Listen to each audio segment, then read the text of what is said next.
धन्यवाद। 10 मिनट में आपको आपकी बात समाप्त करनी है। बिल्कुल, मुझे ये ज्ञात है। इस बजट को मैंने पढ़ा और पूरा बजट पढ़ने के बाद में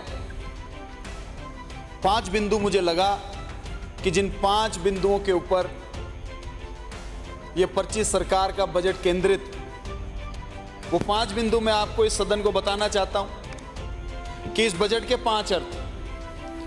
पहला तो नाम बदलो बजट। जो भी योजनाएं पूर्ववर्ती सरकार की थी उन योजनाओं को नए नाम के साथ में जनता के सामने पेश करने का यह बजट है। पूर्ववर्ती सरकार कोसो बजट। आप आगे क्या करने वाले हैं, आपका क्या विजन है, वो विजन भी मत बताओ, अपनी दिशा भी मत बताओ। पूर्ववर्ती सरकार को कोस कर ही अपना काम चलाओ। ऐसा बजट पूर्ववर्ती सरकार को कोसो बजट है।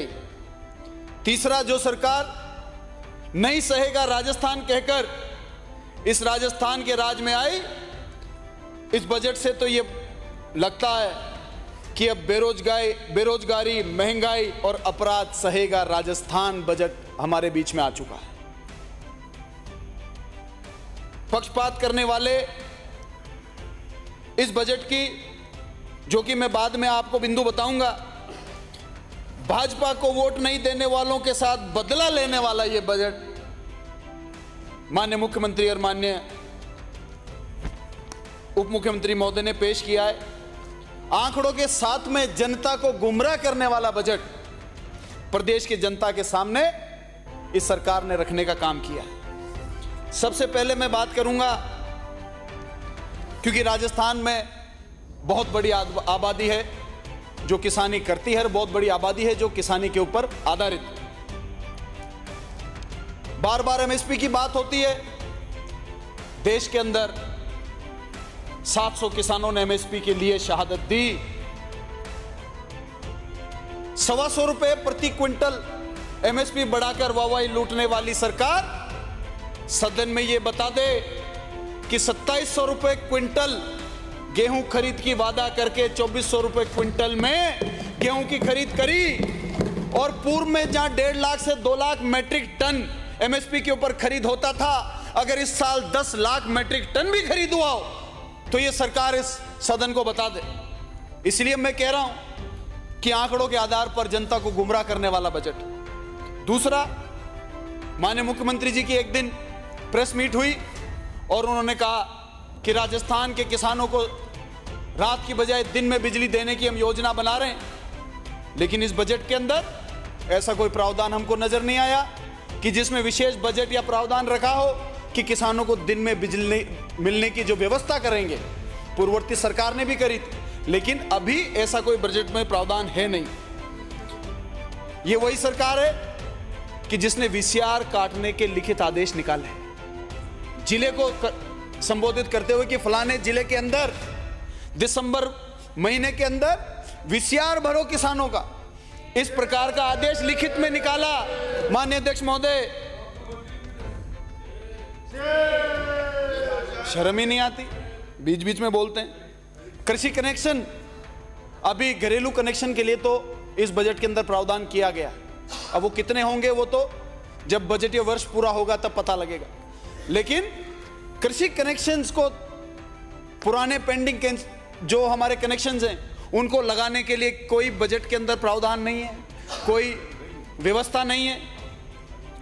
इस बजट के अंदर उल्लेख किया गया कि किसानों की आमदनी 1.5 गुना की जाएगी, तो वो किस आधार पर 1.5 गुना होगी, उसका कोई प्रावधान इस बजट के अंदर नहीं हुआ। माननीय अध्यक्ष महोदय, ये बजट पूरी तरीके से इस प्रदेश के किसान के सपनों का, इस प्रदेश के किसान के बच्चों के भविष्य का और प्रदेश के किसान के अरमानों का धोखा है। ये अब मैं आना चाहूंगा युवाओं के ऊपर, रोजगार के ऊपर।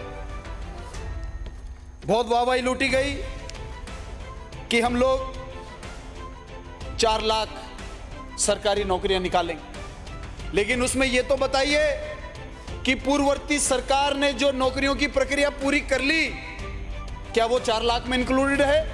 क्या पूर्ववर्ती सरकार ने 1 डेढ़ साल, 2 साल, 2.5 साल, 3 साल काम करके नौकरियां पकाकर ज्वाइनिंग बाकी रह गई, परीक्षाएं हो चुकी हैं, प्रक्रिया पूरी हो चुकी है, क्या उनको इस 4 लाख के अंदर लाया जाएगा?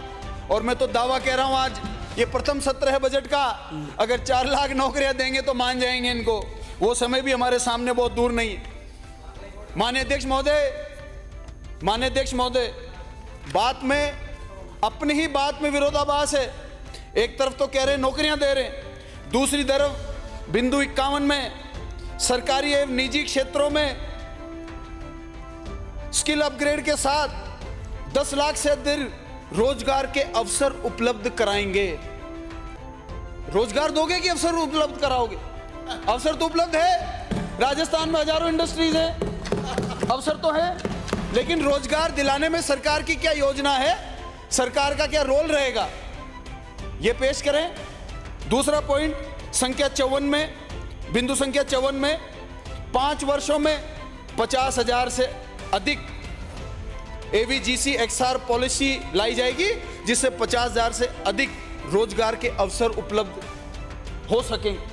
और रोजगार देना चाहते हो कि अवसर देना चाहते हो? आंकड़े दिखाकर जनता को भटकाना चाहते हो? यह नहीं चलेगा। स्पष्ट आपकी मानसिकता जो है आपको स्पष्ट करनी पड़ेगी। बिना स्पष्ट किए राजस्थान के लोगों को आप गुमराह नहीं कर सकते। ये वो सरकार है माननीय अध्यक्ष महोदय, जो एक तरफ रोजगार देने की बात करती है और दूसरी तरफ रोजगार पाए हुए लोगों को बेरोजगार करने का आदेश निकालती है। ये मैं सदन में इनकी दोहरी मानसिकता बताता हूं। 25 दिसंबर 2023 को 5,000 युवा मित्रों को इन्होंने बेरोजगार कर दिया। महात्मा गांधी सेवा प्रेरक की भर्ती जो संपूर्ण हो चुकी थी, लोग हमारे प्रदेश के युवा और युवतियां ज्वाइनिंग करने वाले थे, उस भर्ती को इन्होंने निरस्त कर दिया। तो ये भर्तियां निरस्त करके राजीव गांधी युवा मित्रों को हटाकर आप रोजगार देने की मानसिकता का परिचय नहीं दे रहे, आप तो बेरोजगार करने का परिचय दे रहे हैं। माननीय अध्यक्ष महोदय, सरकार को इसके ऊपर सोचना पड़ेगा कि इनकी मानसिकता प्रदेश के बारे में क्या है। साथ में इन्होंने एक बात कही अध्यक्ष महोदय कि हम नशा मुक्ति केंद्र बनाएंगे, 10 जिलों में बनाएंगे। भारतीय समाज में शुरू से नशा और जुआ, ये 2 सबसे बड़ी कुरीतियों के खिलाफ सभी समाज के वरिष्ठ लोग हमेशा आवाज उठाते हैं। लेकिन आज ऑनलाइन गेमिंग सट्टा घर घर में चल रहा है, गांव गांव में चल रहा है। वो सट्टा ऑनलाइन कौन चला रहा है, उन कंपनियों को लाइसेंस कौन दे रहा है, उनसे चुनाव में इलेक्ट्रल बॉन्ड के माध्यम से चंदा कौन ले रहा है, उन लोगों का खुलासा इस सदन में होना चाहिए अध्यक्ष महोदय, क्योंकि ये किसी भी प्रकार से प्रदेश के युवा के साथ धोखा करने वाली मानसिकता है। प्रदेश के बेरोजगार युवा को, जिसको कि पूर्ववर्ती सरकार ने, हमारी कांग्रेस पार्टी की सरकार ने 4,500 रुपए तक भत्ता दिया, 1 लाख बेरोजगारों को भत्ता देने की सीमा को बढ़ाकर 2 लाख तक किया। इसके बाद यह सीमा बढ़ेगी कि नहीं बढ़ेगी? माननीय अध्यक्ष महोदय, जब से यह सरकार बनी है उसके बाद में 10 महीने क्या 7-8 महीने हो गए, अभी मैंने प्रश्न लगाया कि आज तक बेरोजगारी भत्ता क्यों नहीं दिया गया। 250 करोड़ बेरोजगारों का पैसा 6 महीने तक इन्होंने अपनी ट्रेजरी में रखा। बेरोजगारों के तो ये हितैषी है ही नहीं। साथ के साथ अध्यक्ष महोदय, युवाओं के लिए, सभापति महोदय, युवाओं के लिए खेल बहुत जरूरी है। खेलों में पूर्ववर्ती सरकार ने आउट ऑफ टर्न पॉलिसी बनाई कि जो खिलाड़ी अव्वल दर्जे के खिलाड़ी हैं उनकी सरकारी जॉब लगने का रास्ता खोला। ये युवाओं को ये भी बताएं कि इस 6 से 8 महीने के अंदर क्या एक भी खिलाड़ी को आपने ज्वाइनिंग दी क्या? आप किसका इंतजार कर रहे हैं? जब वो खिलाड़ियों से कोई नौकरी लगाने के नाम पर पैसा ले लेगा, उनके साथ धोखाधड़ी कर देगा, उनके अरमानों को कुचल देगा, क्या आप उस दिन का इंतजार कर रहे हैं? क्यों आप लोगों ने पेंडिंग 300-400 एप्लीकेशन से उनकी स्क्रूटनी करके ज्वाइनिंग क्यों रोकी हुई है? इस सदन में ये भारतीय जनता पार्टी की सरकार बताए, जो कि अपने आप को युवाओं का बड़ा हितैषी बताने का काम कर रही है। साथ के साथ ग्रामीण ओलंपिक जैसी योजना को बंद कर दिया। आपका समय समाप्त। चलिए मैं इसको आखिरी में एक बात में अपनी बात करता हूं। अध्यक्ष महोदय, इस सरकार ने 1 मिनट में कर रहा हूं, 1 मिनट में कर रहा हूं। आज आप समझे, मैं नहीं लूंगा, 1 मिनट में कर रहा हूं, 1 मिनट में कर रहा हूं। ये सरकार अपनी बात कह दे। सिसरो का इन्होंने अपने बजट के अंदर उल्लेख किया, जिन्होंने लिखा था कि लोगों का स्वास्थ्य, कल्याण, सहायता, खुशहाली सर्वोच्च उद्देश्य होना चाहिए, लेकिन इनके कर्मों में विरोधाभास है अध्यक्ष महोदय, क्योंकि इनको कर्मों में मंदिर, मस्जिद, हिंदू, मुस्लिम, आदिवासी का डीएनए कराना, घमंड की भाषा बोलना, सरकार के मंत्री कहते हैं। सभापति महोदय,